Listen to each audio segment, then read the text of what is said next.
8:45 p.m. This is the Sri Lanka Broadcasting Corporation. The news, edited by Lakshman Fonseca and read by Mario Vijayavardhana. The headlines. A special program to plant the Crudea zelenica indigenous trees in the Katharagama sacred site. The government conditionally lifts the ban on 5 Islamic organizations banned following the Easter Sunday terrorist attacks. The government assures that the Postal Department will not be privatized at any cost. Nearly 30,000 people apply for online passports within a month. An air-conditioned luxury train from Mount Lavinia to the KKS from the 1st of August. In world news, anger and fear after popular diabetes app break in the UK. In sports news, Tharushi Karunaratne breaks a 25-year-old Asian record to win gold.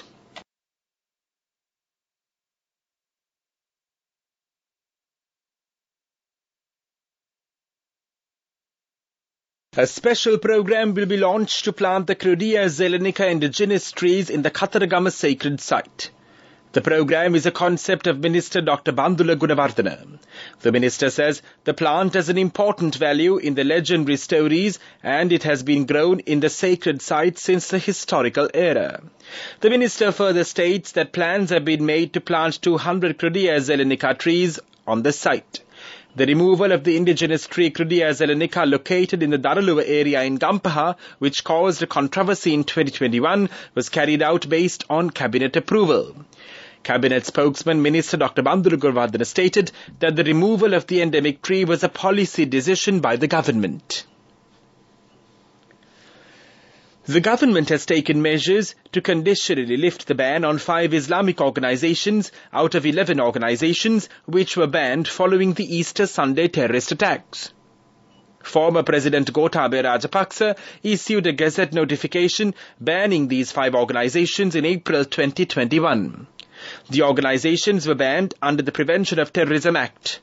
The government said the ban on the 5 organizations is being lifted in line with the recommendations by a committee comprising experts from investigative and intelligence agencies. The ban on 5 groups was lifted considering the current peaceful situation in the country, subject to conditions with the aim of religious reconciliation. The government statement says, accordingly, the ban imposed for the Jamiatul Ansari Sunnatul Muhammadiyah JASM, the Sri Lanka Tawheed Jamaat SLTJ, the All Ceylon Tawheed Jamaat ACTJ, the Ceylon Tawheed Jamaat CTJ, and the United Tawheed Jamaat UTJ will be lifted subject to strict conditions. A new Postal Act will be presented to the Parliament within this year. The State Minister of Mass Media, Shanta Bandara, says it will be introduced to expedite the modernisation process of the Postal Department. At a press briefing held at the Presidential Media Centre today, he said that the modernisation process is planned to be carried out as a joint public-private sector partnership at a cost of 10 billion rupees. The minister also assures that the Postal Department will not be privatised at any cost. He added, through the digitisation of the department, it is expected to be converted to the Postal Department as a profit-making institution within the next 2 years. The State Minister further said measures have been taken to reduce the loss of the Postal Department by 4,000 million rupees by the end of this year. This news broadcast comes to you from the Sri Lanka Broadcasting Corporation. A total of 29,578 people have applied online to obtain passports since the launch of the online system last month.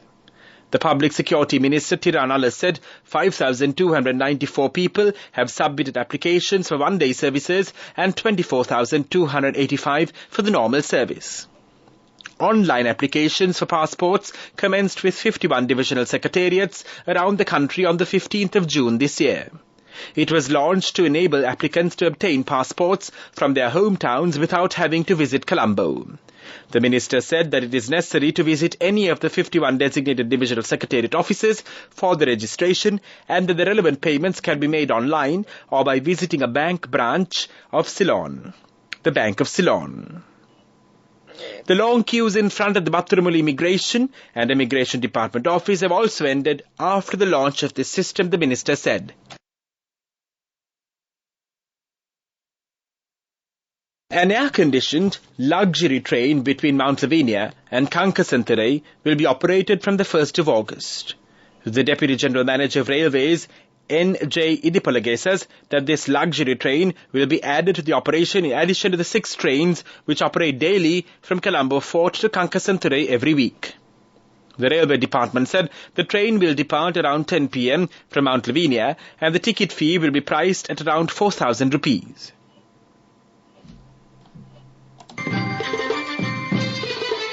The main news story is brought to you by Siddhalepa Vedamahatmya.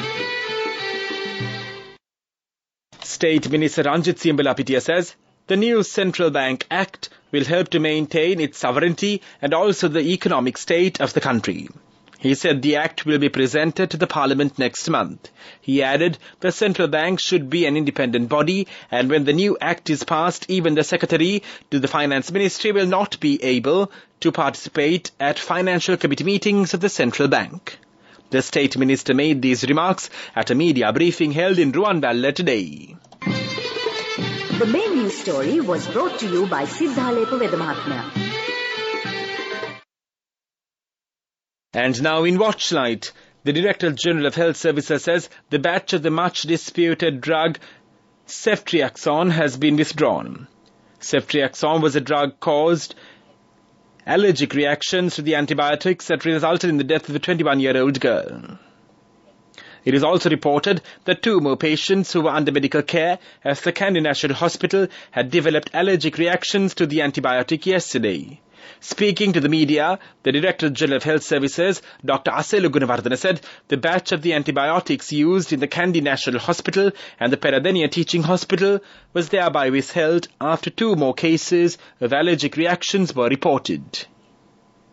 That came to you in Watchlight in World News Headlines. Officials are again urging people in northeastern Japan to remain on alert as the region continues to be inundated with record rainfall. 9 bodies recovered from flooded South Korean tunnel. Anger and fear after popular diabetes app break in the UK. Weather officials are again urging people in northeastern Japan to remain on alert as the region continues to be inundated with record rainfall.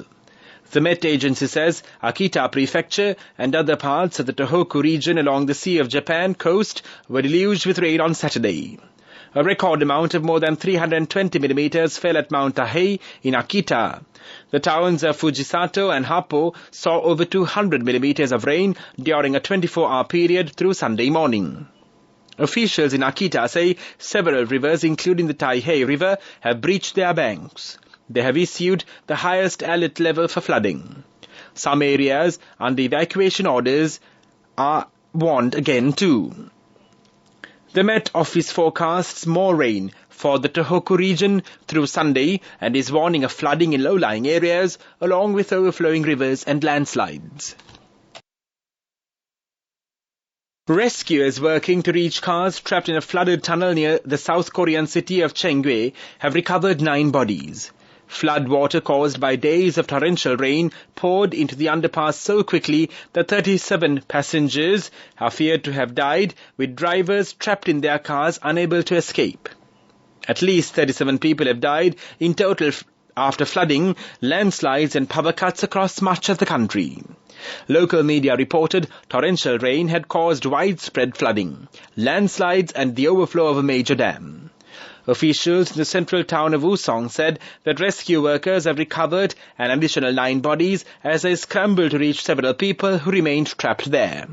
The 4-lane underpass became inundated on Saturday when the banks of the nearby Miho River collapsed following 3 days of heavy rain. Officials said rescue workers recovered 1 body from the tunnel on Saturday and saved 9 people who survived by clinging to the sides of the guardrails around the tunnel, according to the Korea Herald newspaper. There were 15 vehicles, including the bus and 12 cars, trapped in the tunnel, and a total of 11 people had been reported missing on Saturday.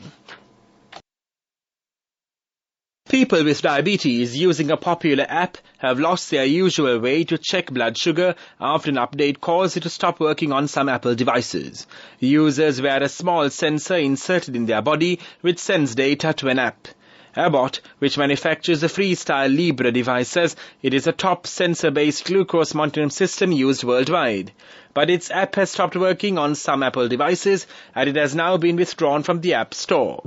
The NHS says there are 200,000 people using these types of sensors in the UK. Abbott told the BBC the issue was only affecting customers in the UK and it expects the app would be made available again soon with expectations. And now the main points of the World News segment once again. Officials are again urging people in northeastern Japan to remain on alert as the region continues to be inundated with record rainfall. 9 bodies recovered from the flooded South Korean tunnel. Anger and fear after popular diabetes app break in the UK. Development News is brought to you by Vacancies for women from Deshakti Lanka for housemaids in Kuwait, Oman and Saudi Arabia for ages 23 to 58 years. Contact number 037 7500 500. A decision has been taken to provide another variety of chemical fertilizers free of charge to paddy farmers for the next Maha season. The Agriculture Minister Mahinda Amarveera says one more effective type of chemical fertilizer will be provided free of charge to paddy farmers. The Agriculture Minister added the government took steps to provide free TSP to the paddy farmers free of charge after 3 cropping seasons. Accordingly, vouchers were issued for the amount of 20,000 rupees for a hectare and 40,000 rupees for 2 hectares. Vacancies for women from Deshakti Lanka for housekeepers, home cooks, caretakers and home nurses in Kuwait, Oman, Saudi Arabia and Singapore for ages 23 to 57 years. Salaries starting from 156,000 rupees. Interviews with foreign agents are now on. Come whether you have a passport or not. Branches, Colombo, Kurunagala, Anuradhapura and Matara. Contact number 037 7500 500. And now in sports news, Sri Lanka's Tarushi Karunaratne won gold in the women's 800-metre event at the Asian Athletics Championships in Thailand, breaking a 25-year-old championship record. Karunaratne clocked a time of 2 minutes, 0.68 seconds, surpassing the previous record of 2:1.16, set by Zhang Jian of China in 1998. Sri Lanka took 2 of the 3 podium places, with Gayatika Tarushi Aberatne finishing in 3rd place in the women's 800 metres. She holds a record for both 400 metres and 800 metres events at the All-Ireland School Games 2019, while being the gold medalist for both events. She also holds a record for the 800 metres at the Sir John Tarbert Senior Championships in 2019 and is a gold medalist for both 400 metre and 800 metre events. She was awarded the Best Female Athlete under 16 at the provincial meet in 2019. Last month, Karunaratne clinched the gold medal in the women's 800 metres event and the silver medal in the women's 400 metres competition at the 20th Asian Under-20 Junior Athletics Championships 2023, currently in Yecheon, South Korea. Go ekak thiyana youth eකට life එකේ change එකට නියමෙට set වෙන්න ඇස් වහගෙන දැකපු ගීන හැබැයි කරන්න youth එකට නියමෙට set වෙන friendship එක මෙන්න. The all-new NSB Ithru Mithru account, NSB I Am, a plan for your dream. Business News, sponsored by National Savings Bank, the safest place for your money. A beer maker founded in San Francisco in 1896 that promotes itself as America's first craft brewer is closing its doors. The company anchor said it would cease operations and liquidate the business, pointing to years of falling sales. Japanese brewing giant Sapporo, which purchased the company in 2017, said efforts to revive the brand had failed. This was an extremely difficult decision, Anchor Brewing spokesman Sam Singer said. Quote, "We recognize the importance and historic significance of Anchor to San Francisco and to the craft brewing industry, but the impacts of the pandemic, inflation and a highly competitive market left the company with no option but to make this sad decision," he said. Business News, sponsored by National Savings Bank, the safest place for your money. Go එකක් තියන youth එකට life එකේ change එකට නියමෙට set වෙන්න ඇස් වහගෙන දැකපු හින හැබැයි කරන්න youth එකට නියමෙට set වෙන friendship එක මෙන්න The all-new NSB Ithru account. NSB IAM, a plan for your dream. And now in economic news. Sri Lanka's power sector has to invest $11 billion from 2023 to 2030 to reach a target to produce 70% of energy through renewable power. Ceylon Electricity Board's General Manager Rohan Senivaratna says about $5 billion has to be invested in infrastructure including transmission, battery banks and a pump storage plant to be able to absorb renewable energy. He added about $1.6 billion has to be spent on transmission, about $1.5 billion on battery storage too. The CEB will seek funding from lending agencies for battery and pump storage infrastructure, he added. Weather report. The Met Department predicts several spells of showers to occur in the western Sabaragama and the northwestern provinces and in the Mahanuwara, Nuwara Eliya, Gala and Matara districts. The Met Department said showers or thundershowers can be expected at a few places in the Uva and eastern provinces during the evening or at night. Meanwhile, the general public has been requested to take adequate precautions to minimize damages caused by temporary localized strong winds and lightning during the thunder. The report. And now the headlines of this news broadcast once again. A special program to plant the Crudia Zerenica indigenous trees in the Katharagama sacred site. The government conditionally lifts the ban on 5 Islamic organizations banned following the Easter Sunday terrorist attacks. The government assures that the Postal Department will not be privatized at any cost. Nearly 30,000 people apply for online passports within a month. An air-conditioned luxury train from Mount Lavinia to the KKS from the 1st of August. In world news, anger and fear after popular diabetes app break in UK. In sports news, Tarushi Kannaratne breaks 25-year-old Asian record to win gold. That concludes this news broadcast. You're with Radio Sri Lanka.